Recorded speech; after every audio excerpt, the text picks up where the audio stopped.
Hey everyone, Greta here. Today I'll be sharing with you one very simple shape that will help your pincha or handstand or your supported headstand tremendously. Now this pose is called, in forest yoga, it's called turbo dog.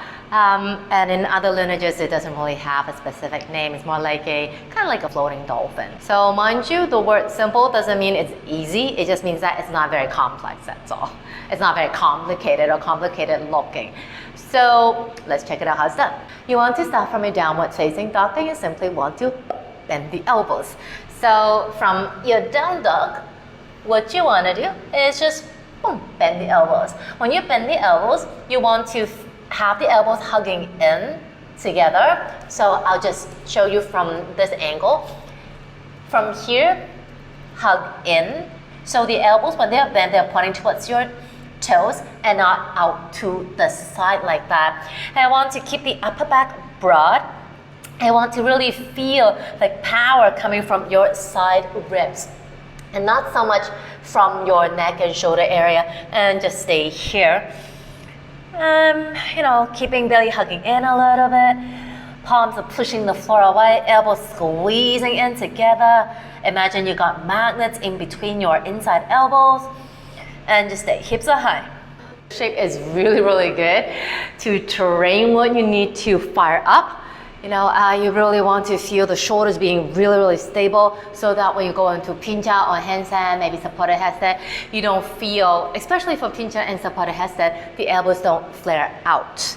So you really want to feel the side ribs working, firing up, and not so much in the upper traps. Again, very simple, but definitely not an easy shape. You might actually want to film yourself when you're doing it because chances are your elbows might flare out. You might collapse into the upper back, like your upper back might dip.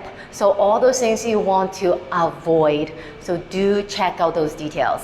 And the reason why you don't want those details to happen is because if you are in this shape and if the elbows flare out, if the upper back is collapsing, so how are you gonna, do a supported headstand or your pincha or your handstand in there? The upper back's gonna collapse, elbows are gonna wing out. So what you are aiming to do and what you're actually doing are complete opposite. Start off slow, maybe just take like 5 breaths and then take a break before you do it again. So it's much better to do like short durations where you can really hold the shape properly instead of holding a very long duration, but then you'll collapse and you're struggling a lot. So next time, if you have like maybe just a minute or two, instead of throwing yourself up into an inversion, trying to, practice inversion every single second, it's actually much better to do something that is more conditioning, a lot more boring. You might be like, is this really working? Yes, it is, because what you're training is the base.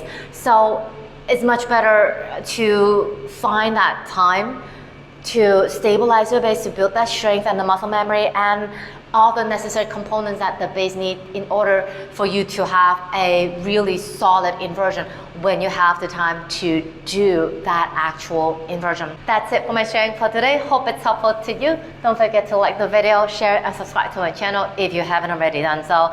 And I actually teach online and in person, so you can go to my IG or my Facebook. I don't know if it's here or here. Could be here or here. And click on, or actually look me up, drop me a message, and I'll get back to you ASAP. That's it. See you again soon. Take it easy.